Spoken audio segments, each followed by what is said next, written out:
Hello, my name is Alyssa Loonstyn, and this is my practice video for HDFS 411. Whatever you share with me today will be kept confidential, and your name will not be relieved on the tape or in my paper. If at any point I have a reason to believe you are in danger of yourself or to another person, I am ethically required to break confidentiality. If this occurs, I will tell you that I need to break the confidentiality and we will immediately terminate this session to seek the appropriate professional assistance. Will you agree to have this session video recorded for approximately 5 minutes? Yes. Previously, we have discussed safe topics, which are appropriate to address throughout the course of our conversation. As a reminder, a safe topic is a topic, not necessarily a problem, that has been identified as something you feel comfortable discussing in the context of this video. In this practice helping interaction. Remember, safe topics reflect personal issues that you feel strongly about and comfortable sharing. For the purpose of this class, these should not relate to the world issues or political views. The safe topics we have discussed and approved for addressing in our practice helping interaction are the Lisa's Army stress, your work stress, argument about your stolen identity with a friend, and stress about growing up without your dad. Okay, so what would you like to talk about today? Growing up without my dad. Okay, so you can start. Well, I really didn't know my dad. He left when we were little. He never lived with us. He'd only come visit us on Sundays, and then that became scarce. And then my stepdad came into the picture, so I sort of grew up with a stepdad.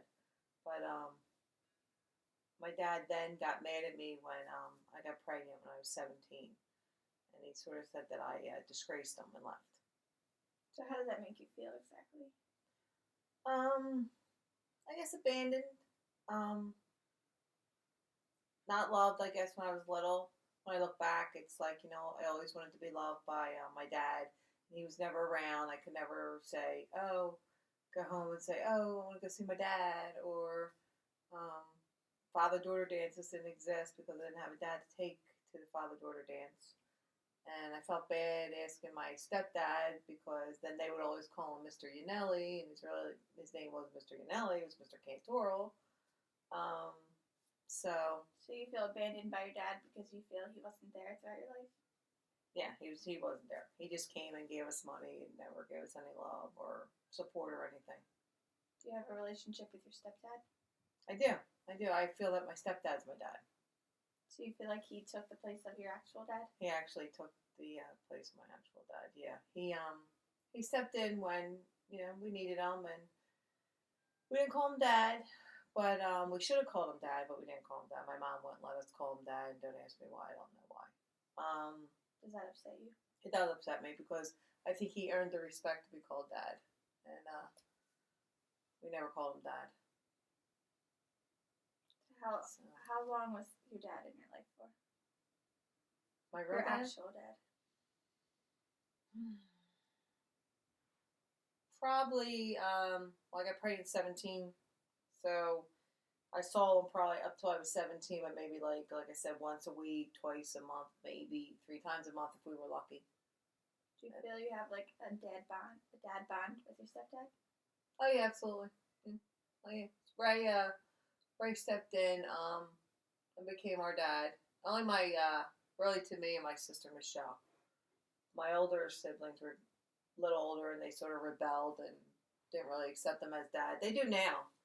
I mean, we all do now. But because he's been in our life for, I'm 50, so 40 years he's been in my life. So he's all of our dads.